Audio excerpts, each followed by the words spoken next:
what was happened 2 days ago is the Pentagon was asked how much did they spend so far with the war on Iran, and here is what was the response from Pentagon. Conversation here. We have not yet received from the Pentagon the costs of the war. So, just for the record, we'd like to get that as soon as possible. Certainly, the munitions expended, but also underreported is we've had a fair amount of equipment destroyed, including two C-130s with the rescue of our downed airmen. So, do you have either A, a cost estimate coming to us anytime soon, or B, a specific supplemental request? Thank you for that question. So approximately at this day, we're spending about $25 billion on Operation Epic Fury. Most of that is in munitions. There's part of that is obviously O&M and equipment replacement. We will formulate a supplemental through the White House that will come to Congress once we have a full assessment of the cost of the conflict. Sure. So you're saying the full cost at this point is $25 billion? Yeah, that's our estimate for the cost. Yeah, here is later on we had U.S. officials telling CBS that the cost of the war so far is close to $50 billion. It's double the number that Pentagon gave us. What is your understanding of that? Which number is closer to the reality? I think the higher number is closer, but even that is probably an underestimate because there's so many costs connected with war that don't become apparent until much later. For example, wounded people. There have been a lot of people wounded in this war. The costs of their medical care, and eventually their treatment by the Veterans Administration, which has a separate budget from the Defense Department. So there are some estimates. I think Dr. Bilmes, who's at Harvard and who works with the Cost of War project at Brown, she and Nobel Prize winner Stiglitz, an economist, have done various estimates of what other wars, for example, the Iraq War, the Afghan War, and so on, have cost. And she's estimating that the ultimate cost of this war may be as high as $1 trillion when you bring in all the additional costs. And this is very relevant, not because the Congress basically treats the defense budget like a jobs program. It's not derived from a threat analysis.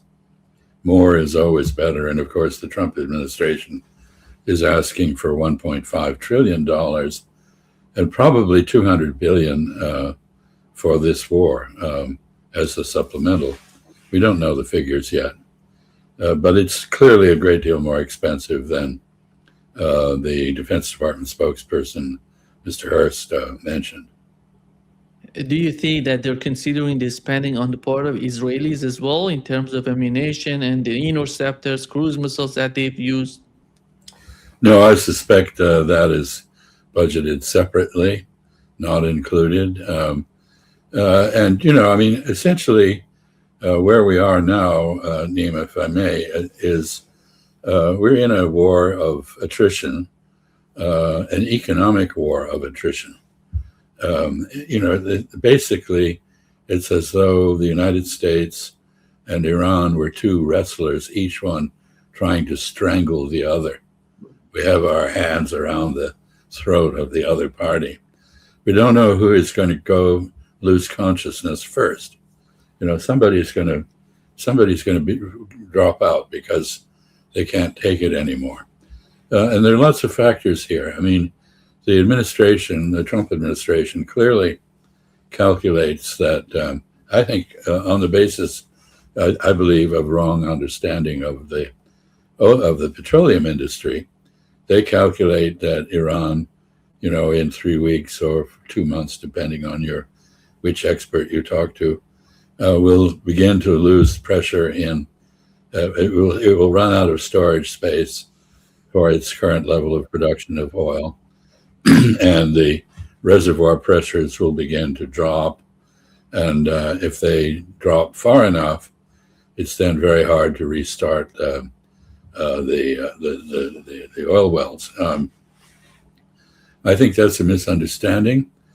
First of all, of course, it is a geological reality that if the pressure drops in an oil reservoir underground, it is more difficult to recover oil in the future. It's not impossible. But I don't think this takes into account either the geology in Iran or the ability of the Iranian oil company to reduce production without destroying the reservoirs. In other words, they can produce less oil, but still produce oil, and they can probably find storage for it somewhere. We know that there is an effort being made now to use the rail connection to China to move oil out of Iran. Iran can also presumably draw on the Russians through the Caspian Sea connection. So I think that this estimate on the part of the administration is essentially unrealistic. On the other side, Iran calculates that the price of oil and gas internationally is going to go up very high. It's already close to $130 a barrel for oil. I don't know what the price is today, but I think we're easily going to $150 per barrel, maybe $200. At $150 per barrel, the price of gasoline in the United States would be $4.50 to $5 a gallon, 1 gallon having roughly 4 liters. So, I mean, you could figure that would be, $1 a liter or more if you were in Brazil. So, if it goes to $6, if it goes to $200 a barrel, then we're talking oil at the pump of $6.50, much higher in a place like California, where there are heavy taxes on fuel. California is already at $6 a gallon at the pump. And the reactions from American consumers will be increasingly strong against the war. In fact, the latest polls show that this war is now less popular than the Vietnam War, when the Vietnam War was at its most unpopular. So the Iranian calculation is that the United States is politically will prove unable to sustain this counter blockade. I think Iran also is looking very closely, as others are, at the situation on the U.S. Navy vessels that are conducting the American blockade. And that is not good. Apparently, the logistical support for them is inadequate. We've seen what look like acts of sabotage by sailors complaining about the fact that they've been at sea for almost a year with no rest, separated from their families, and deprived of the amenities that they had earlier. But the other point here, I think, on the Iranian calculation is that, in effect, by blockading the Strait of Hormuz, to the extent that blockade is effective, and it doesn't appear to be all that effective, the United States is basically blockading the world's oil supply, and it is hurting every country in the world by doing this. And therefore, the international opposition to what the United States is doing can only grow. And the knock-on effects of the reduction in oil supply extend. I mean, there have been various things already mentioned. The blockade of the Gulf has curtailed fertilizer supplies globally. Aluminum, which is produced using gas in the Gulf, now can't get out. Sulfur, which is essential for all sorts of things. Helium, which is important to the microchip industry, and so on. But in addition, oil and gas are part of the cost structure of virtually everything. Plastics. The price of plastics is going to go up. Transportation. Trucks driving items to the supermarket is going to be more expensive. the items in the supermarket are going to be more expensive because there will be crop failures and reduced yields agriculturally. Diesel, which powers the tractors and harvesters in large farms everywhere in the United States and Brazil, in Russia and Ukraine, and all this is going up and in cost. So we're talking about significant inflation and a probable global recession. So all of this basically caused by a war that was unprovoked by Israel, a war by Israel and the United States on Iran. Of course, Israel would like to continue this war. The United States, I don't think, has much stomach for doing so. And Donald Trump, he's officially made a judgment that the best way to get out of this war is to conduct this blockade and break the Iranian economy and thereby break the will of Iran.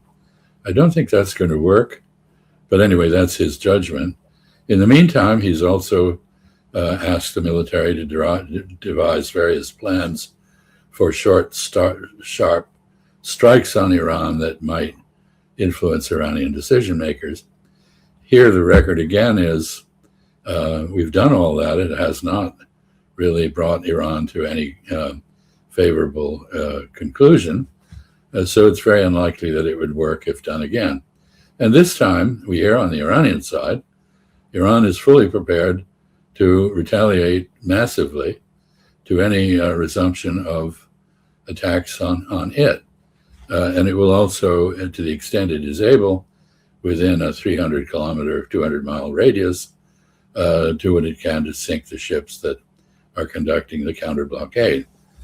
So we're in this moment, as I said, in which each side has its hands around the neck of the other, and each side is betting that it can strangle the other before it gets strangled itself.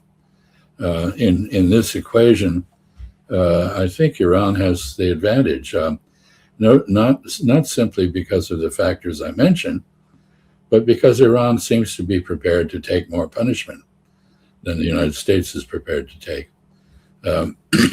We have also, I should add, the wild card, the element of Lebanon, where Israel is not respecting any of the ceasefire, and it has ceased bombing Beirut, but it is leveling all the structures south of the Litani River. It's blown up the rivers. It's trying to make it impossible for people to return. And Hezbollah is still resisting, still killing Israeli troops in Lebanon and firing missiles into Israel.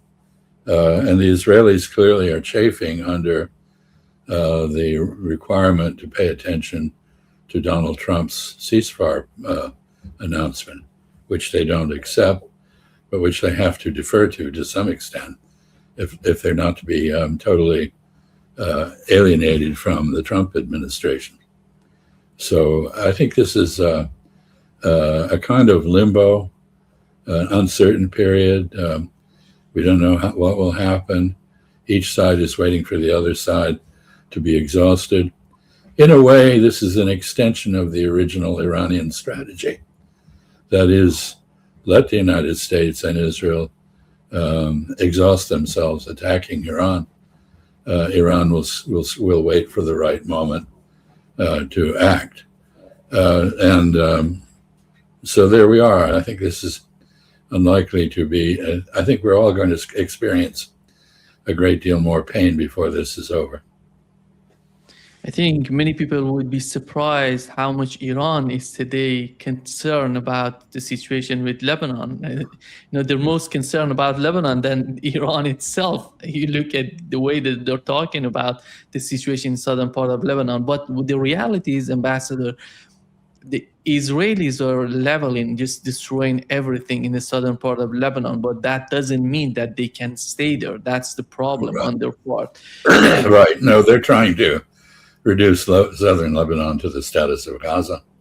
The only difference is that in Gaza, the people have nowhere to go, whereas in Lebanon, they have gone north. But there are 1 million Lebanese who are displaced. And let me make there's an issue here. Lebanese are present in every country in the world. There is a big Lebanese diaspora. A lot of Lebanese Christians left, but they're still Lebanese. A lot of Lebanese Sunni left, but they're still Lebanese. The Shia group in Lebanon, which is the base of support for Hezbollah, is very much in charge in Lebanon.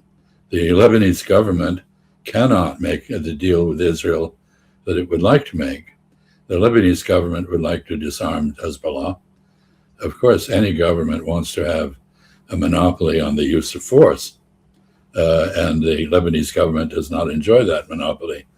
In fact, the only effective fighting force or resistance to Israel is Hezbollah. But the Lebanese government wants to work with Israel and the United States, which is backing Israel, to get rid of Hezbollah. But I don't think that's politically realistic, and it hasn't happened, and I don't think it will happen. And the other point is, yesterday we learned that Israelis are withdrawing various brigades from the southern part of Lebanon because FPV drones are making a lot of problems for Israelis. This is the reality of, we haven't seen that in Gaza because Hamas is not that much, advanced when it comes to the weapons they possess. But Hezbollah is different from Hamas, and this is the reality. It's different in many ways. Hamas is an outgrowth of the Muslim Brotherhood, which is a democratic Islamist movement. They believe in elections. They believe in the power of the people at the ballot box. They believe in the alternation in and out of power of political movements and parties. They were in power in Egypt for a short time. They proved to be very incompetent as governors of Egypt. But anyway, this is a pan-Islamic movement. It's present everywhere in the 57 predominantly Muslim countries in the world. It is very influential in Turkey, which is a big factor in the region now. So that is Hamas came to power in Palestine through an election. It was elected as the government. There was a coup d'etat mounted against it in Gaza in particular by Israel and the United States, the CIA, but it never was dislodged from power. And while I think many people in Gaza, no doubt, regret the fact that Hezbollah's retaliation against Israel on October 7, 2023, led to the genocide and the tremendous suffering that they've undergone, Hamas still is the effective authority in the Palestinian part of Gaza. Israel has, of course, taken 60% of Gaza behind its so-called yellow line. Anyway, that's Hamas. Hamas is an authentic, democratic, nationalist movement, and it was a political movement before it became a militia. If you look at Hezbollah, that's different. Hezbollah was a militia fighting Israeli occupation of Lebanon from 1982 on, before it became the effective political movement that it became. And it became that political movement, which I think is essentially fascist. I'm not using the term as an insult. I'm just saying this is a state within the state. If you go to Beirut, I was very struck when I've been in Beirut by, if you get up in the middle of the night, so you say you have to go to the airport or something, and you go out, you see who's doing the street cleaning, not the government, Hezbollah. It is a popular movement with its own militia, a state within a state, and it doesn't really believe in elections. It does not have its roots, as Hamas does, in democracy. It has its roots in armed struggle.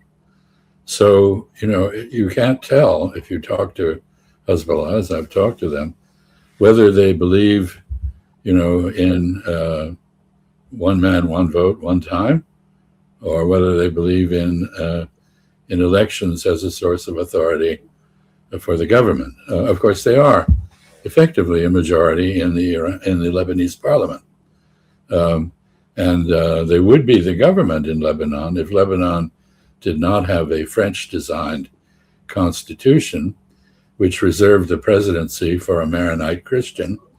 The Speaker of the House has to be Sunni, the Speaker of the Parliament, and the Prime Minister has to be. The Speaker of the House has to be Shia, and the Prime Minister has to be Sunni. So this is an arrangement the French made, which to some extent reflected the distribution of power in Lebanese society in the colonial era. It does not reflect that balance of power anymore because Christian and Sunni